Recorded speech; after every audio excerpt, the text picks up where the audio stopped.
आपको लगता है ममता बनर्जी और केजरीवाल चुनाव तक इंडिया गठबंधन में रहेंगे? क्योंकि दोनों ही जिस तरीके से कांग्रेस पे हमले कर रहे हैं वो अपने आप में अद्भुत है।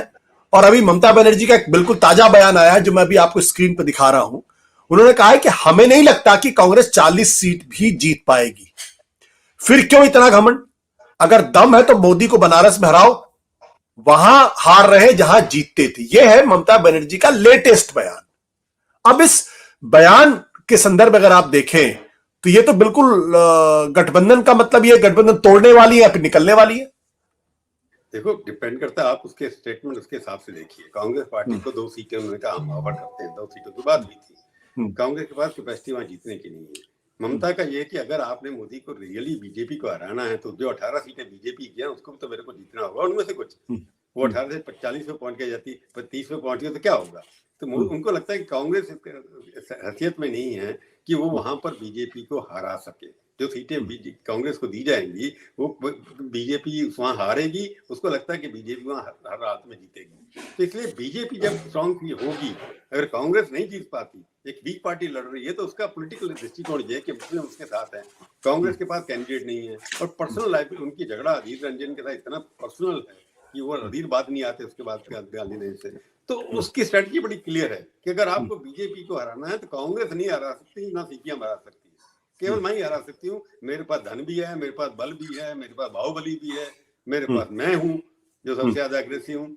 तो उसके मुकाबले में कांग्रेस के पास क्या है? वहां पर अधीर रंजन का दूसरी सीट जितवा सकता है अपने पास वाली? नहीं जिता सकता। तो उसकी बात मैं उसको उसकी दृष्टि से देखिए आइडियोलॉजिकली। जो इंडिया के खिलाफ लोग हैं उसको झगड़े की बात करते हैं। मैं उसके बात का पब्लिक में नहीं बोलना चाहिए उसको। अगर इंडिया इस तरह की होता है तो वहाँ अंदर अंदर बात करनी चाहिए। और मेरी कांग्रेस लोगों से जब बात होती है कहते हैं ये प्रॉब्लम हमारे हिसाब से ये है कि तुम लोग बोल देते हैं, अब क्या करें, हमारे नेता तो है नहीं, हम चुप कराते हैं। कांग्रेस में आपने देखा होगा एमपी फिर बोलते हैं। कांग्रेस का कोई भी महामंत्री, कोई भी वक्ता प्रवक्ता आजकल फालतू नहीं बोलता। हमको कहा गया कि आप बीजेपी की तरह हमसे पूछे बिना जाइए नहीं कहीं पर भी। किसी भी एक वक्ता ने, राहुल गांधी ने इतने दिन से कोई भी ऐसी कंट्रोवर्शियल स्टेटमेंट दी नहीं दी। तो कांग्रेस के अंदर थोड़ा डिसिप्लिन बोलने के बारे में है। उनके लोग छोड़ के अब जा रहे हैं, अभी कम जा रहे हैं, तो दूसरी बात है। तो ममता का अपने आप में, केजरीवाल भी आपने देखा होगा, दोनों को अटैक प्राइम मिनिस्टर के ऊपर नहीं है। अब उनको लग गया कि प्राइम मिनिस्टर को अटैक करने से नुकसान होता है तो प्राइम मिनिस्टर को छोड़िए आप। उन्होंने ऑपोजिशन तरफ डाइवर्ट नहीं किया, परंतु उनके ममता और केजरीवाल का दोनों है कि केजरीवाल पता नहीं अब जिस तरह से चल रहा है आफ्टर शिबू सोरेन के बाद केजरीवाल भी जेल में जाएंगे या नहीं जाएंगे, कंट्रोवर्सी बनी हुई है। वो जेल में जाते हैं उसके बाद क्या होगा, किस तरह सरकार बनेगी, वो दूसरी बात है। केजरीवाल जो है इंडिया में उनका है कहाँ, सिर्फ दिल्ली में या पंजाब में है, बाकी कुछ है नहीं कहीं पर। दिल्ली में लगभग समझौता हो गया मेरे हिसाब से कांग्रेस और बीजेपी। अगर दिल्ली में हो गया तो पंजाब में नहीं हुआ तो कोई फर्क नहीं पड़ता। पोस्ट अलायंस की बात है ना, जब नंबर पोस्ट अलायंस की है, हर नेता चाहता है कि कांग्रेस जहां है वो लड़े। अब कांग्रेस मध्य प्रदेश में थोड़ी ना कह रहे मत दो हमारे तो आपको लगता है चुनाव तक दोनों साथ में रहेंगे या अलग हो जाएंगे?